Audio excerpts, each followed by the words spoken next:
നമസ്കാരം സുഹൃത്തുക്കളെ, യൂണിഫോം അലവൻസുമായി ബന്ധപ്പെട്ട് തപാൽ വകുപ്പ് ജീവനക്കാർക്ക് ഏറെ പ്രധാനപ്പെട്ട ഒരു ക്ലാരിഫിക്കേഷൻ കേന്ദ്ര ധനമന്ത്രാലയം നൽകിയിരിക്കുകയാണ്. എല്ലാ വർഷവും ജൂലൈ മാസത്തിലാണ് ഡ്രസ് അലവൻസ് ലഭിക്കുക.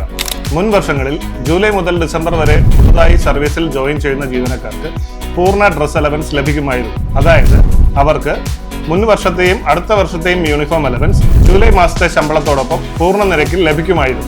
എന്നാൽ കേന്ദ്ര ധനമന്ത്രാലയത്തിന്റെ പുതിയ ക്ലാരിഫിക്കേഷൻ പ്രകാരം ഒരു ജീവനക്കാരൻ വർഷത്തിന്റെ മധ്യേ, അതായത് ജൂലൈക്കും ജൂണിനും ഇടയിൽ ജോയിൻ ചെയ്യുകയാണെങ്കിൽ ഡ്രസ് അലവൻസ് പ്രൊപ്പോർഷണേറ്റ് അടിസ്ഥാനത്തിൽ അഥവാ സേവന കാലയളവിനനുസരിച്ച് മാത്രമേ ലഭിക്കുകയുള്ളൂ.